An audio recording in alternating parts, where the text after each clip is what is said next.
আসসালামু আলাইকুম। Hi everyone, কেমন আছেন সবাই? আজকে আমি মাত্র 3টি উপকরণ দিয়ে তৈরি করে দেখাবো চকলেট সিরাপ। অত্যন্ত সুস্বাদু এবং মজাদার এবং অনেক কম খরচে বাজার থেকে অনেক অল্প দামে তৈরি করা যায় ঘরে বসেই। একদম পারফেক্ট। আসুন দেখি কিভাবে তৈরি করি। এই জন্য আমি একটি পাত্র, সে পাত্রটা একটু ভারী হতে হবে, যে কোনো পাত্র, তাতে আমি 1 কাপ পরিমাণ চিনি নিয়ে নিলাম। চুলাটা কিন্তু বন্ধ থাকবে। সেই সাথে দিয়ে দেব 1 কাপ পরিমাণ কোকো পাউডার। এই কোকো পাউডারটা এবং চিনি সবটাই কিন্তু আমি মেজারমেন্ট কাপে মেপে নিয়েছি। এরপরে দিয়ে দিলাম 1/2 কাপ উষ্ণ গরম ফুল ক্রিম কাউ মিল্ক।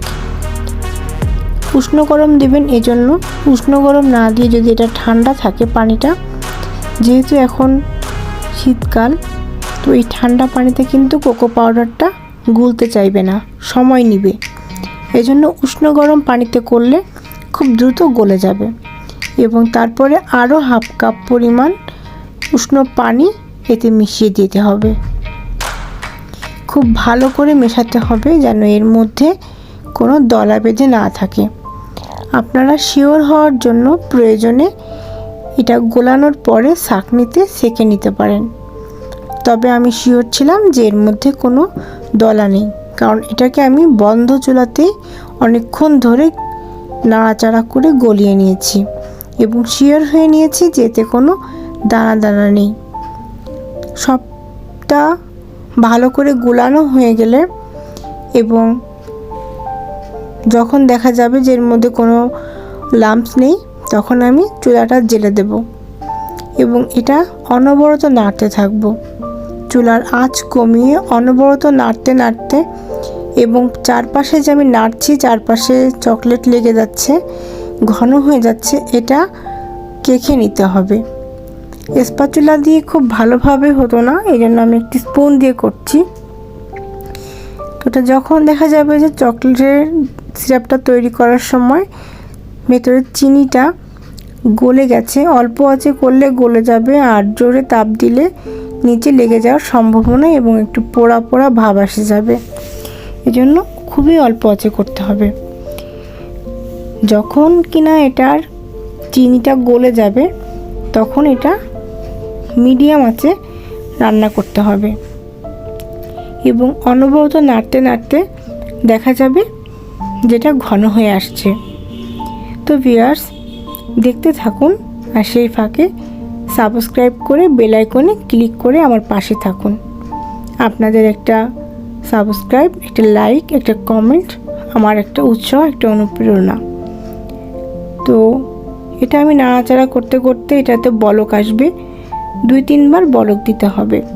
এখানে আমি যে পরিমাণ চকলেট সিরাপ তৈরি করেছি, এটা আমি বাজারে কিনতে গিয়েছিলাম।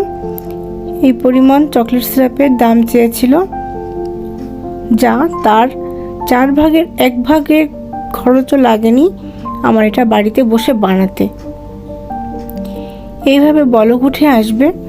এরকম বলক উঠে আসলে সাথে সাথে চুলাটা দমিয়ে দিতে হবে, মানে কম, একদম স্লো আছে।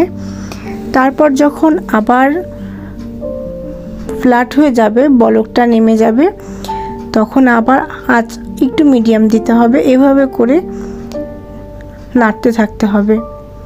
এবং যে পরিমাণ আমি এখানে চিনি, cocoa powder, water, cow milk দিয়েছি, তাতে করে তার থেকে 1 ভাগ কমে যাবে, 3 ভাগের 1 ভাগ কমে যাবে। কারণ চিনিটা একটু ঘন হয়ে না আসলে সিরাপটা তৈরি হবে না, আর একদম এটা কুক হতে লাগবে। এবং সর্বশেষে আমি এর মধ্যে একদম চকলেটের ফ্লেভার তো এমনিই বের হচ্ছিল কোকো পাউডার থেকে, আমি এটাকে আরও টেস্টি করতে এর মধ্যে একটু দিয়ে দিলাম চকলেটের এসেন্স দিয়ে একটু সময় নেড়ে আমি এটা বন্ধ করে দিলাম। চুলাটা বন্ধ করে একটু সময় নাড়াচাড়া করব। দেখতে পাচ্ছেন যে কেমন হয়েছে, যে চামচের গায়ে একটু সুন্দর কোট মতন হয়ে গেছে। এই চকলেট সিরাপটা যে কোনো কাজে ব্যবহার করতে পারবেন। হয়ে গেল আমার স্মুদি চকলেট সিরাপ। তো এই পর্যন্তই আজকে, পরবর্তীতে অন্য কোনো কন্টেন্ট নিয়ে আসবো। সেই পর্যন্ত সবাই ভালো থাকবেন। আল্লাহ হাফেজ।